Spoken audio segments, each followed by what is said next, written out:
Hello,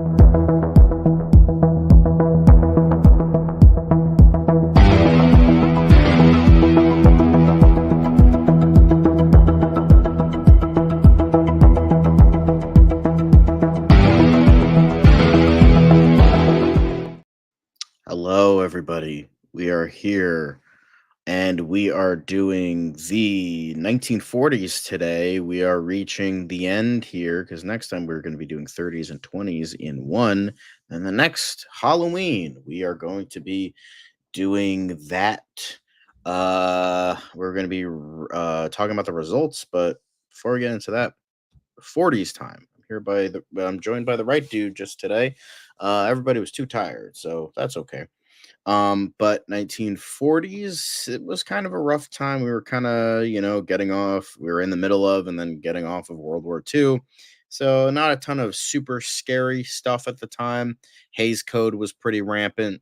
So, we had a lot to deal with as a country at the time. So that bled into horror. But first things first is a lesser known film. In fact, I didn't really know it because a lot of these definitely are weirder ones, but the first one I have is The Queen of Spades. Queen of Spades, it's a rather unknown film. I don't really know a lot about it. I included it because I thought it was an intriguing sort of kind of like a neo-noir kind of horror thriller, so I thought I might as well include it. Very intriguing film. I liked the overall vibe. But yeah, I decided on Queen of Spades. Not really a huge, well-known And one. But reading the description. I'm just thinking it sounds like, well, I've never heard of this movie, but it's just yeah, like neither have I. someone's got a gambling addiction. It sounds like. But yeah, I still thought it was a very, well done. I've heard it was a well done movie, so I'm like, all right, let me include it. Then we have The Ghost of Yotsuya, a Japanese film. Um, you know, uh, it's a much more of like a thriller, has like ghost vibes, that kind of thing. Oh, So yeah. this one was kind of a weirder one because it's part one and part two. They both came out the same year. So I was like, I decided to nominate both.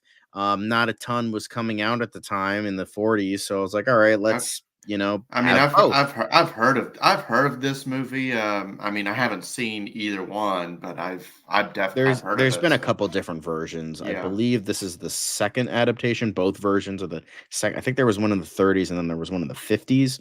So yeah, so I decided to include both. But yeah, intriguing little ghost story, always good Yeah. from Japan. And then Black Magic, it's got a period piece vibe. It's got Orson Welles in it, I believe. So I'm like, all right, that seems like a good inclusion here. Has like cool magic vibes and, has a lot of really interesting ideas. So Yeah. Black Magic. Then we get to one that I've actually seen. I watched this a couple weeks ago. Classic horror comedy. You can't go wrong with Abbott and Costello. Yeah, you really can't. And then on top of the fact, I find it funny that the name of the movie is Abbott and Costello Meet Frankenstein, even though it really should be called Abbott and Costello Meet Dracula, because Dracula, played by Bela Lugosi, is the main villain here. So like it seemed kind of weird that they, call it Frankenstein, even though it's not really Frankenstein's not the big thing in this movie. Hell, it would for Abbott and Costello Meet the Wolfman would be better too. Like all the three horror icons in this movie, Dracula, Frankenstein, and the Wolfman. Dracula and the Wolfman have major points in this, and Frankenstein only like kind of is sort of an afterthought, comes in towards the end. But even then, still a great movie. I watched it. I thought it was so funny. Oh yeah. Abbott Costello is so classic, and I feel like this would definitely be a very good addition to anyone involved. So yeah, just Abbott Costello. Like, what more is there to say? What more is there to say? And it's not like it's technically like I forget what the word is, but monster clashes or whatever. But where it's like crossover. Yeah.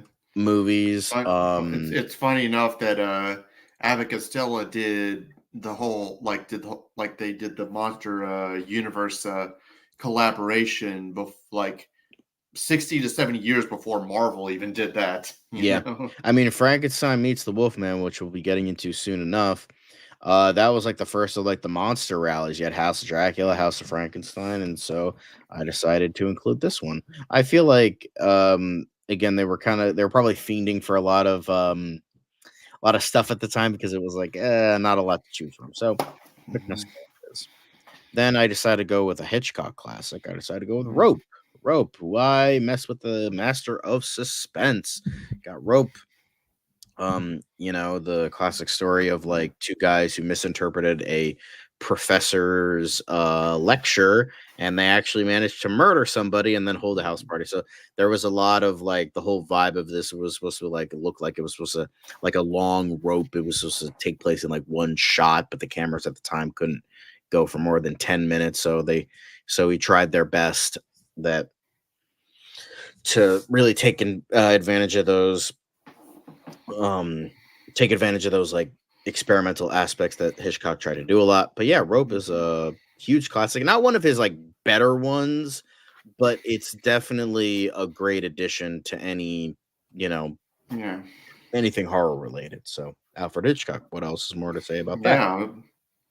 I mean, Uh uh, I sorry. so what do you have to say about what else do you have to say about No, I'm Rope? saying like it's got a. I mean, I'm looking at the poster. It looks like it also has James Stewart in it. So kind of Yeah, thing. I mean Jimmy Stewart, boom, another perfect. I mean, he was a frequent Hitchcock collaborator, so Yeah, that shouldn't be surprising. But yeah, yeah.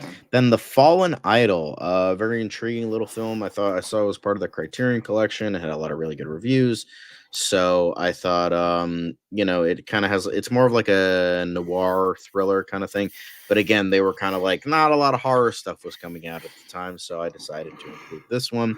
Definitely an intriguing story.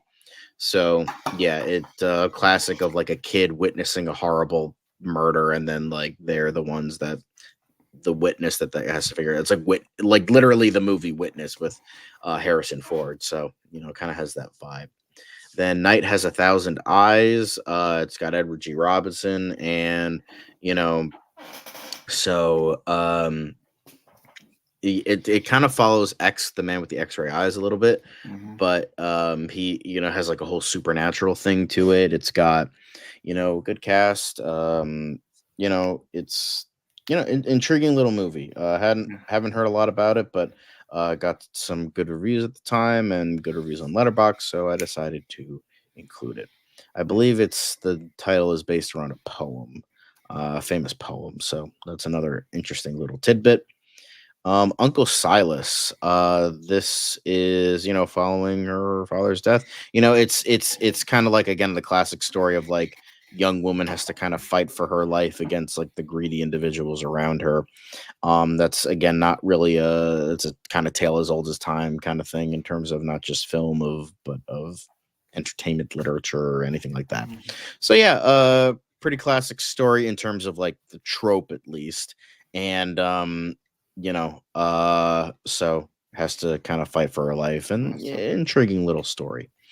Legacy of the Crying Woman. This is a Spanish film. It's based on the famous urban legend of the Curse of La Llorona, um, as the poster shows. But yeah, it's like that classic urban myth, urban legend, folk tale, whatever you want to call it. I believe the technical term is a folk tale, but yes, the Crying Woman, La Llorona. But yeah, one of the earliest mm, films to. I don't think it was the first La Llorona film, but it was okay, definitely um, one of many. And I decided to include it. It's such an okay, important part of yeah. their history. So I Right. was like, yeah, I mean, I would assume that this is a lot better than the Curse of Lila Rona that came out like a few years ago. You yes, know. yeah. So Mexican film, that Yeah. very popular folk tale. Then Fantomas. This is, I believe, another Spanish film, if I'm reading it correctly. Um, but yes, I think it's or no, it's I believe it's French. I'm sorry, I believe it's French. Um, but yeah, so it has nothing to do with the popular. Um, it doesn't. I believe there's like a popular character like at around the same time. But yeah, it's French. That's my bad. I'm kind of out of it right now, so that's might be have something to do with it. But yeah, I decided Okay. to include it. Yeah, it has the fucking Eiffel Tower right there. I'm dumb. It's fine. It's fine. It's just like we're going from Mexican to that. I'm like, oh yeah, it's all yeah, it's fine. But yeah, decided to include this one as well because they were like right on the cusp. I believe it was 1945 they started including foreign films. So I'm like, all right, let me include these. And after Dusk Comes Darkness, which is a Swedish experimental film. This was like one of the first of its kind. In terms of experimental surrealist fiction that was like not just a short film, it was like a full length movie, so I feel like that was very important Mhm. for like one of the first like Swedish Mhm. experimental films, so I felt that was an interesting one to add as well. Then we have The Beast with Five Fingers. I've actually seen this one. Arguably Peter Lorre's best performance, maybe. I didn't love this movie, but it does have a lot of great atmosphere. It does have a great Peter Lorre performance, and it's one of those cases where it's like it should be sillier than it is, but it actually isn't. There's like the whole idea of like guilt ridden and is the hand really there? Is it actually a killer hand? Is it not? So it definitely brings in a lot of like creepier aspects for the time, and it was one of the cases where it was not really all that silly. It actually played it very seriously. So I respect it for that. I didn't love it, but I respect it for it. Then we have well the first of two werewolf movies to come out in 1946, The Catman of Paris. Yeah, a simple werewolf esque movie. I don't know if it was like actually a werewolf, but like it was it essentially kind of follows into that same vein. Um, then She Wolf of London was the second one. 1981 was Mhm. not the first year to have two different werewolf movies, but yes, this one is like more like a curse. She, becomes a werewolf at night, much more typical, I think. Okay. But yeah, She Wolf of London decided Yeah. to include that one. And then finally, the Spiral Staircase. I did include. I have watched this one. It was not that great, but it does have some good performances. It does have a decent atmosphere at times. There's a little bit of you do have like a period thing in there. It's 1916, takes place 30 years ago, and it's adaptation of a book. So I think it has quite a few things that can be you know considered for the Academy, but not one of my favorites, but an interesting little film. Gotcha. Then Dead of Night. This was like one of like the biggest movies like at the time, not at the time, but like it at the time, but also like it has a huge following. It's like one of the most like celebrated like British horror films ever made. This was like what the most famous like sketch bit vignette it has, whatever you want to call it. It was like the one with the living dummy. That was like the Oh, big like takeaway from this movie. It wasn't the first time it like a living dummy. I don't think it was the first time a what living was dummy this? has been. Was this like before or after the Twilight Zone? It was way Attack? before. Oh, this is way before. Like, Yeah, Twilight Zone started in the late 50s. Um, oh, okay. So this was one of the first. Might have popularized the idea of a living dummy. Not the first one, but I'm pretty sure popularized it. But even then, I didn't love this movie. I thought it had an interesting like concept. The very cyclical nature of the film was very like okay, like kind of it's like one long like if you watched it, like it's oh yeah that I can see what they were doing. But yeah, this was a very famous movie, so I decided to include it. Then another famous iteration, like this one has a lot of this actually did win an Academy Award, Best Cinematography Black and White. It had an all-star cast. It was based on a popular novel. It was don't think it was a period piece. I don't think it took place before the 40s, but it might have. Actually, yeah, it might have.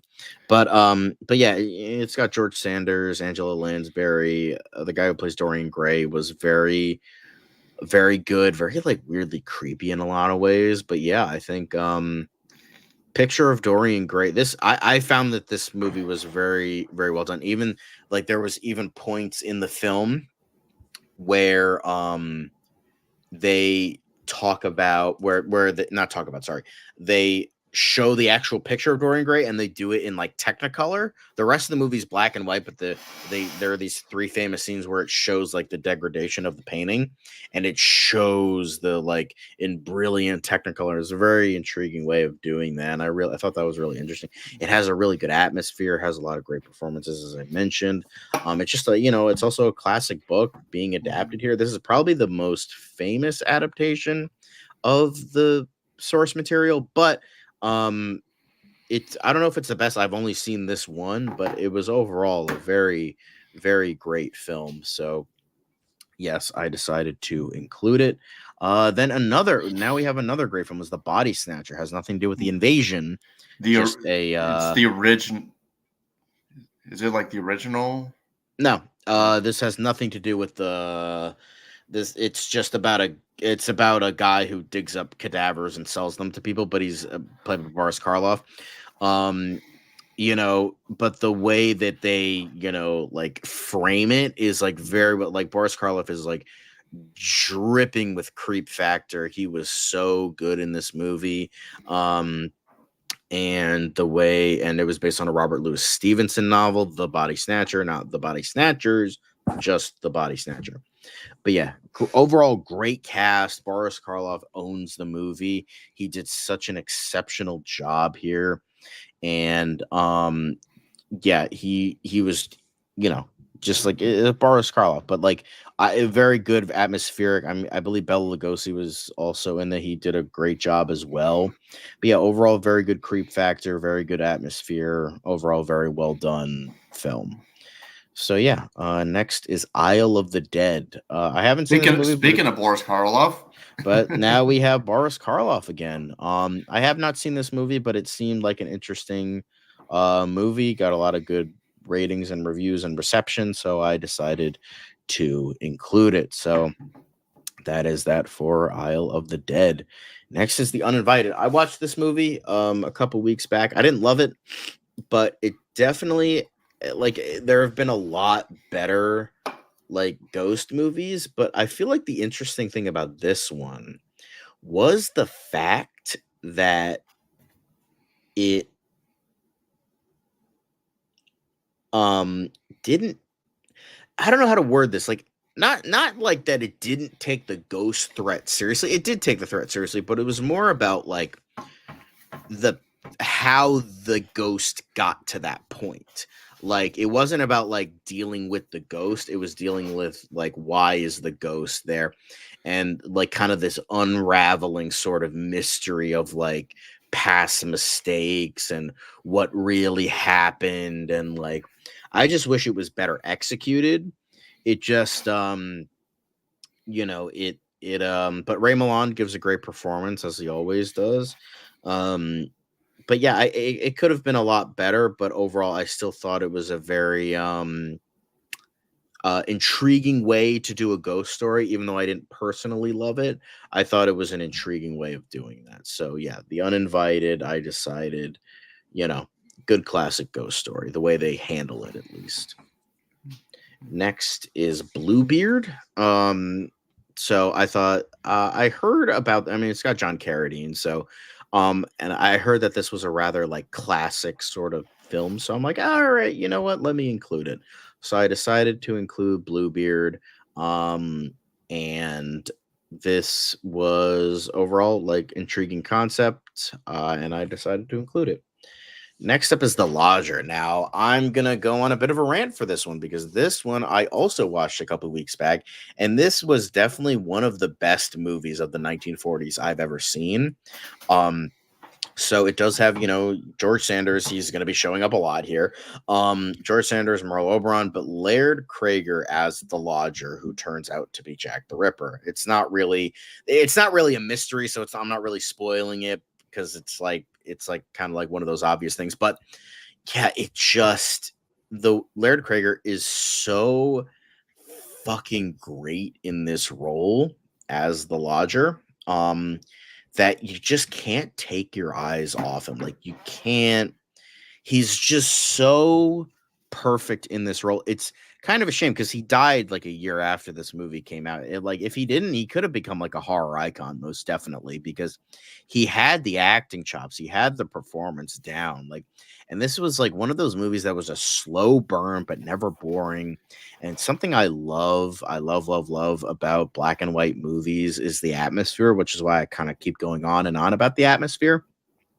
But the atmosphere here is like an urban setting, like a nice foggy urban setting. I fucking love that.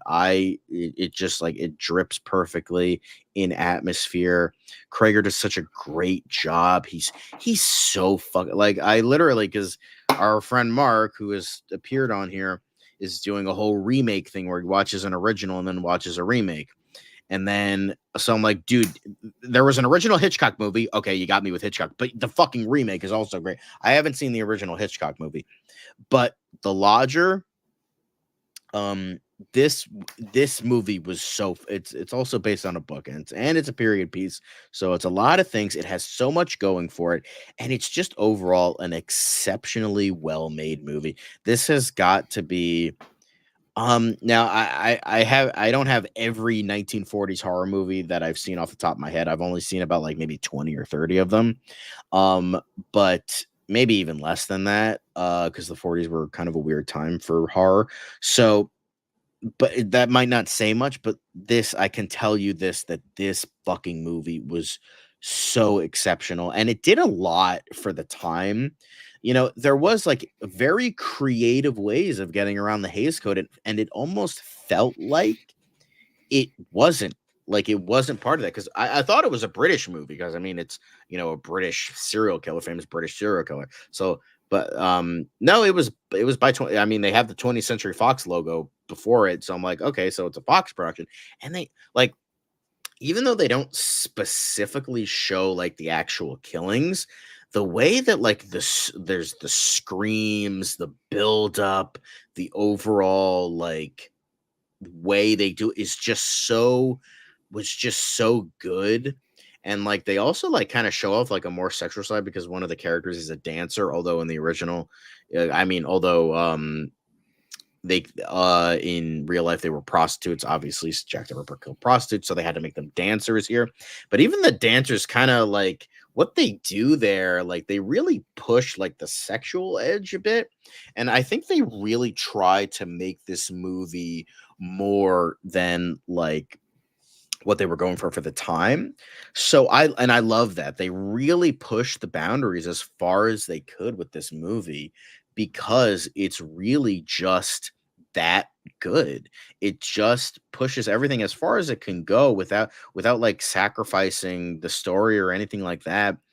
And I keep saying Krager was so good. Like it's such a shame he died of a heart attack at like the age of 30, and he only died like a year after this and a year or two after this, and it was such a shame because he was so fucking amazing. He could have been up there with Lugosi, Karloff, Cheney for the time because he was just that fucking good in this movie. And Cedric Hardwicke, Sarah Allgood, they all do a fucking fantastic job. So well done. Excellent atmosphere, excellent performances, well paced, well written, pushes the boundaries. This is overall one of the best 40s horror films I've ever seen, and thank God that we got it because it was just that good. But yeah, lastly is Curse of the Cat People. I didn't I've seen the first and we'll get to that next year. Well, next year. With Curse of the Cat People, I've heard it's good. It's less horror than the first one, um but still like an overall like very interesting kind of like mystery of it all and with how they, you know, do all this. But yeah, I've heard that this is a very well done, well made movie, classic. Not as good as the first, but heard it was a very good movie. Then the Seventh Victim. I did watch this. This is another one that kind of pushes the boundaries a little bit, not as much as the Lodger, but enough to like, you know, where they don't, sacrifice things, but they also, you know, not as far as it could go, but still a good amount.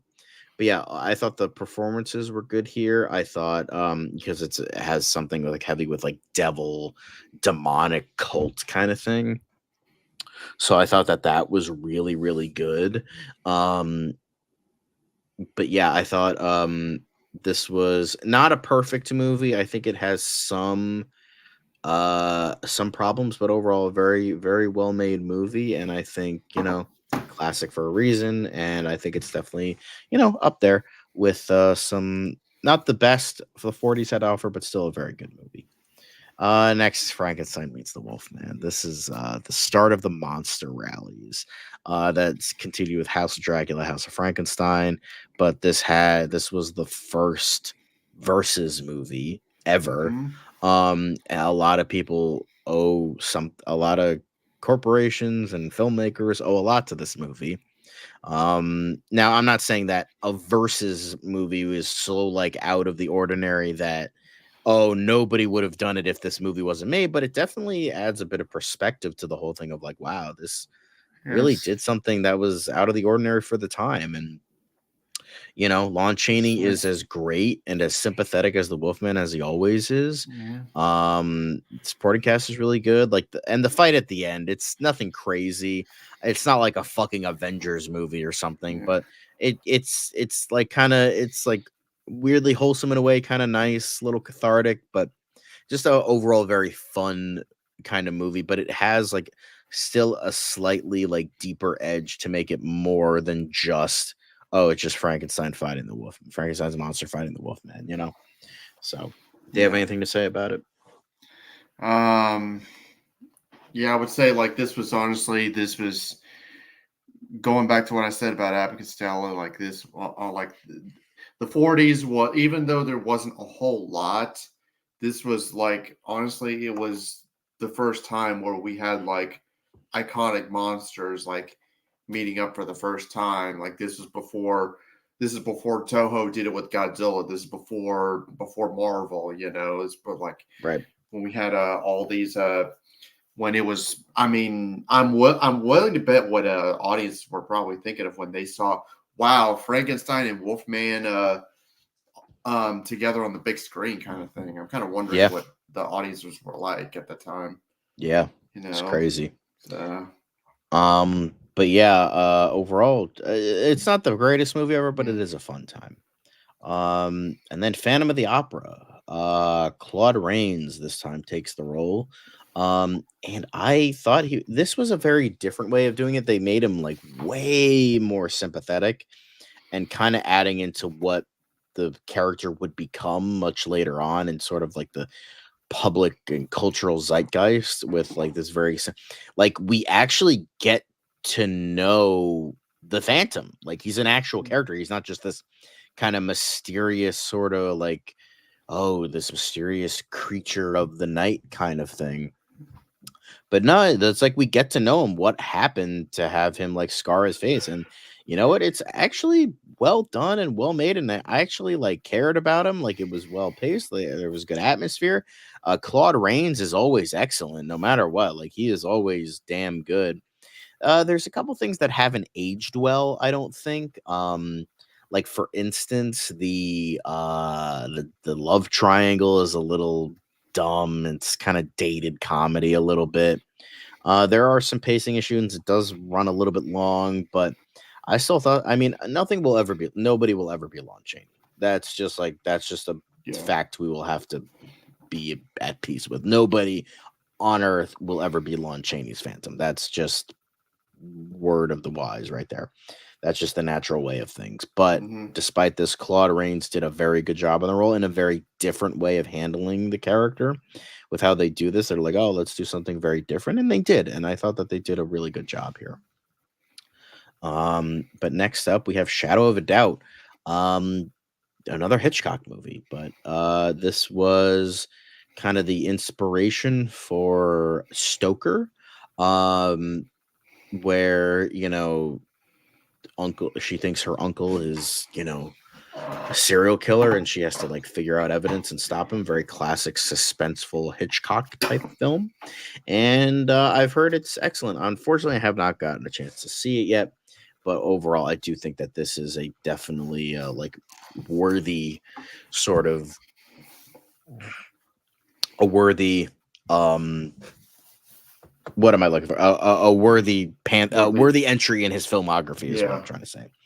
But this would be the first time 1943 where we got 4 nominations. So from this point forward, with the exception of 1 year, it's only going to be 3 nominations. So this will probably the next 2 will probably the next sorry 3 years are probably going to go by very quickly, with a much shorter Entries. live stream, but that's okay. Yeah. Obviously we will go with the punches and Yeah. continue forth. Mm-hmm. Next is Cat People. I thought it was 1943. I thought it was a 1 year part, but it was 2 years apart. That's my mistake. But saw Cat People. Again, great atmosphere. I think an overall really interesting way. I know the remake was also very good, but I feel like they wouldn't have nominated it, but they would have nominated the original. Like, just like the way, the depth of this character, like you feel for her a lot. There's a lot of like interesting creative concepts with the movie, very experimental types of filmmaking. And I thought the woman the main actress did a very good job. And I thought this was a very intriguing concept. Like, it's just like, oh, cat people, or based on the original short story, The Bagheera. But yeah, I remember liking this one a lot, and I thought very well done, and definitely in like again, it feeds into more of the sympathetic monster, because it's like she doesn't want to become this. She's like kind of forced to, due to like this, the fable and the curse and all this sort of stuff. So yeah, I really liked how it kind of differs from like a werewolf kind of thing, like with how they handle it, but it like still kind of follows that similarity, but like with like old school like folklore and fable. So like it like kind of works. But yeah, Wolfman, Catch Woman, and Wolfman. So it works. But yeah, overall, very good film and a classic for a reason. Yeah. Next is The Ghost of Frankenstein. Yeah, so this one was it was the 4th entry in the Frankenstein franchise. So, and this one I believe included Bela Lugosi, and it featured, the monster going from Boris Karloff to Bela Lugosi. And I've heard that this one isn't great, but it's still pretty good. Like, I've heard it's like a pretty decent entry in the series, and I decided to include it. I mean, can't go wrong with Frankenstein. Frankenstein's always a lot of fun and interesting. But we'll get into some of the other entries soon enough. But yeah, Ghost of Frankenstein, I've heard, is very good. Then The Invisible Agent. Definitely a great way to continue the Invisible Man franchise, because it's like, yeah, that makes sense. Make him invisible, and it's a spy. Like, boom, there you go. So you're getting 2 in 1. You're getting the horror side and the espionage side, and you get Peter Lorre. So like, and it's by H.G. Wells. Yeah, based on that original novella. So yeah, and it's also got Cedric Hardwicke, and got a great cast and just a really great idea. Like, not the most. It does, like, there's a little bit of like continuity issues. It's like, oh no, it's his grandson. No, it's his son. But like, they didn't give a fuck about continuity, so it's like, it's whatever. But yeah, still a great idea, and it combines genres pretty well from what I've heard. So yeah, overall, I've heard it's a great movie. Then we get to a classic. Oh yes, classic. Speaking of Wolfman, I know I misspelled the Wolfman. It's supposed to be 2 separate words, but that's okay. The Wolfman, the thing that made Lon Chaney Jr. famous. Yeah. while he, would never be the man with the 1,000 faces, he did become, the first real and best werewolf Exactly. character. And Larry Talbot, it's just the way Cheney, like, this was like, I wouldn't. It definitely follows. Like, Frankenstein was kind of sympathetic. Like, Frankenstein's monster was kind of sympathetic, but um, but it. I feel like Wolfman, like, they really went out of its way to really showcase. Oh Oh yeah. yeah, it's definitely a sympathetic character, because, like, It Frankenstein, he just, like, kind of just doesn't know any better, and he's, like, not all there. yeah, But the exactly. Wolfman is like, he knows that, like, this monster is inside of him, and he can't do anything to stop it. Exactly. In fact, like, Frankenstein meets the Wolfman, they brought him back from the dead because it was like, they the moon shone on his body, and, like, he resurrected him, so he can never truly die, even with, like, a silver bullet or whatever. Exactly. So yeah, they really, and the effects are great. The Oh, transformation sequences are absolutely. quite good. um Absolutely. I mean, it's no American Werewolf in London, but nothing ever is. So, I think Lon Chaney Jr. did a great job. I also love the supporting cast. You have Ralph Bellamy, you have Bela Lugosi in a small role, you have Claude Rains again. Overall, just a very, very, very great film, and a classic for a reason. Oh So, yeah. then we have the first time that Jekyll was pronounced Jekyll, because before this, the only other sound movie pronounced it the correct way that Robert Louis Stevenson wanted it to be pronounced, because it's supposed to be pronounced Jekyll. And the 1931 movie was the only one that got it right, but this was the first one to say Name Jekyll. to say Jekyll, not Jekyll. So now everyone calls it Jekyll, even though it's supposed to be Jekyll. Yeah. So you have Dr. Jekyll and Mr. Hyde. And what a fucking cast you got here. You have Spencer Yeah. Tracy, excellent actor. Ingrid Bergman, excellent actress. You also have Lana Turner as well, who's also a very good actress. This one I didn't care for as much, even though it has really good atmosphere. Spencer Tracy does an excellent job.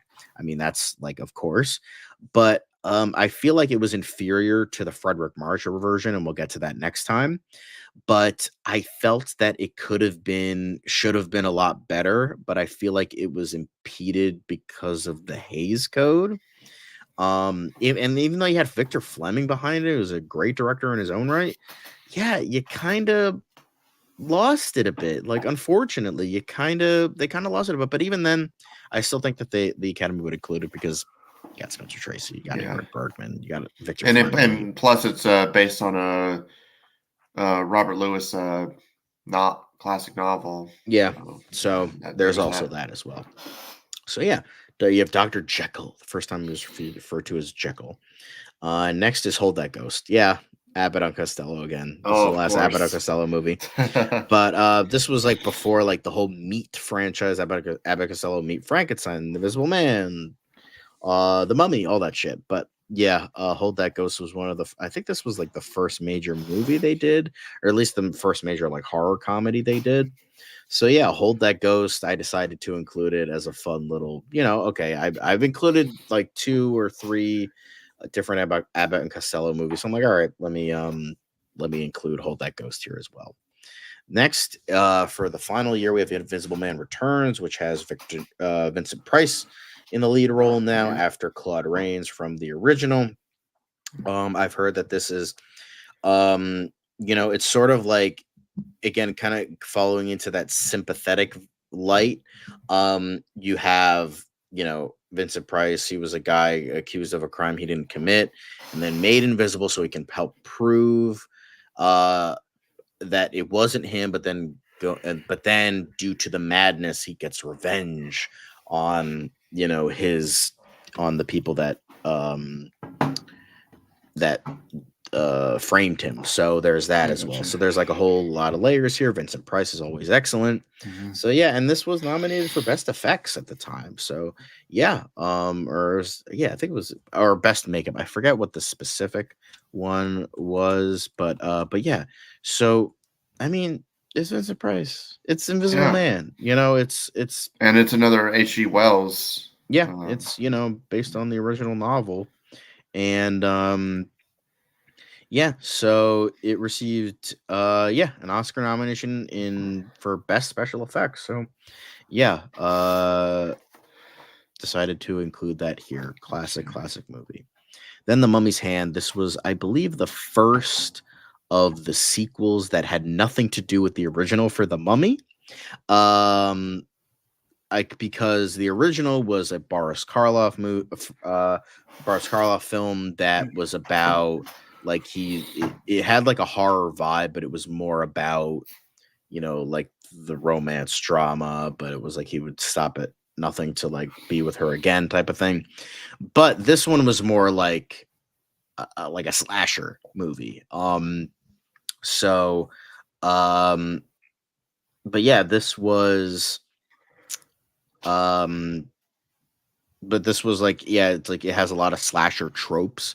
Like it has the slow moving killer managing to get to the managing to get to the person even though they were running Yeah. type of thing, and like there was a body count and all that. So The Mummy's Hand, even though it has pretty much nothing to do with the first movie, they went off on its own tangent with Karras, who would be the mummy here, and he would just be like this not bumbling, but he would just be this silent killer, like kind of like a Michael Myers, Jason Voorhees kind of Yeah. thing. So yeah, this was pretty much a proto slasher, and this was like in the wake of like Bride of Frankenstein, Son of Frankenstein, of His Memorial Returns, like all these movies where like they're like, okay, we see the potential in sequels, so let's do those. So that's what they did.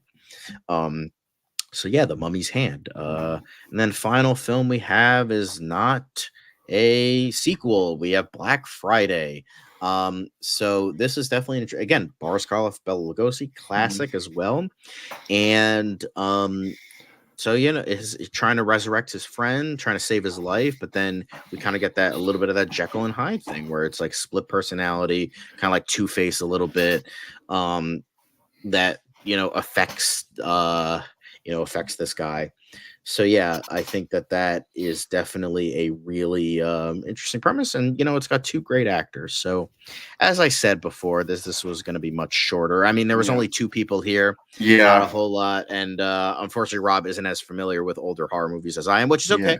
Yeah. I don't mean to disparage or make fun of Yeah. you or anything like that. um Yeah. but it was still great to have you here. You know to Mhm. help me out a little bit in terms of some Yeah. Yeah. iterations. But I wanted to support yeah, my friend. yeah. So no problem. But thank you guys for watching. Mhm. Sorry for the shorter one, but the next one's probably also going to be pretty short because there are not a lot of entries anymore. There's only 3 entries rather than 4 or 5, and not as popular movies because they're Yeah. older, which is a shame, but nature of the beast. Yeah. But remember, guys, to pick your favorites. There's still time. You have until October 30th into the 31st. But I'm probably going to stop the responses by the 31st, by the 30th. So I would say October 30th at 11:59 is the latest you can go. Let's say that. But Yeah. until then, you could still do the forms down Mhm. below. We have every form from the newest ones of the 2020s to now we have the 1940s of what we talked about today. If you don't know a lot of these movies, I would say recommend like maybe either doing research if you don't want to go back and watch a 2 hour live stream, 2 hour 90-minute live stream, then by all means just research them, do whatever you think is best, what the Academy will choose rather than your personal favorite, preferably. So, but that is it for today. I will see you all next Tuesday for the final decade video, which is going to be the 1920s, only a couple years into the 1920s, and then the 1930s. And then for Halloween, either just me or people here, whoever has the time on a busy holiday like Halloween, will be talking about the results. So until then, we will all see you next time. See you Tuesday. This Make is sure to fill out those forms, guys. Please. We want to, I want to know your guys' thoughts on what you think would pick, what the Academy would pick for best horror film.